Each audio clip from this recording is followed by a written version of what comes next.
had a recording mishap last time, or on this installment.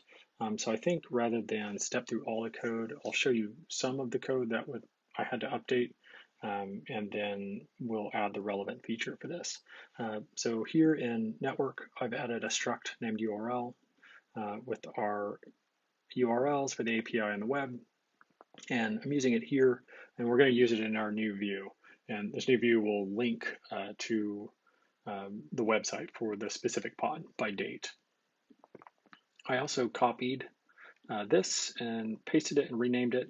We got rid of, changed the format up a little bit. There's no more dashes, and there's just 2 digits for the year.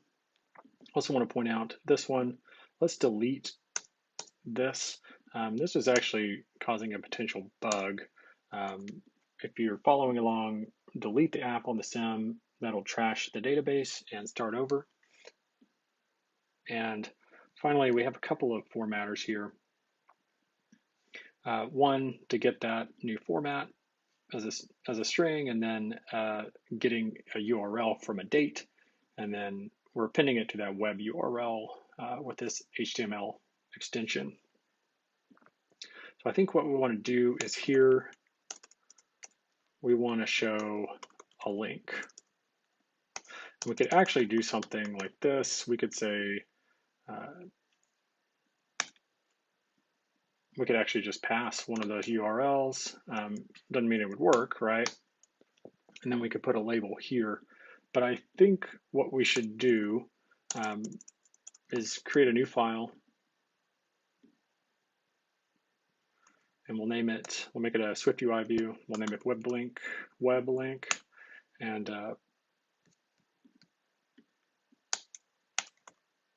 we'll have it take a date, an optional date. What's nice about this, if we do this, it just won't show anything. If there's an issue with the URL, we'll do that same destination, and we'll put in our new URL. I'm going to double click for autocomplete here, and we already have that. We'll make a label, and that label, let's use the string protocol for now. We'll name it open in Safari, and we'll use the system image from SF Symbols, Safari Fill. And I'm going to change the rendering mode to hierarchical, mostly because I think it looks good. And I'm going to actually do, I think I'll do the same thing for copyright, because that one looks pretty good too. Let's try our new web link. We need to pass it the date for our pod. There we go. And let's try running it. Let's see what we get. We see that new rendering mode. Let's see if it opens up. Yes, that looks right. One last change in web link. Let's fix this, because that's not going to compile like that, right? And let's just pass it. Let's pass it today's date. I suppose we could also try this and just make sure that it doesn't show anything. We'll put a section around these. Just looks a little bit more like what it'll look like when we're using it in the app. I'm going to quit the sim, and we'll open up a canvas. Let's see if that compiles. I think actually I'll name these so we know what it is if we don't see it.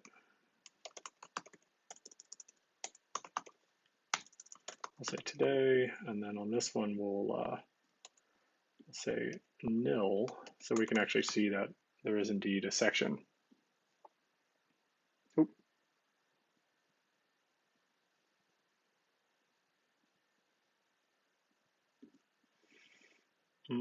Oh, We're missing a parentheses.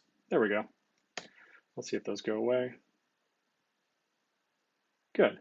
So this is great. So not only does it work nicely there, we don't have to check to make sure that's valid.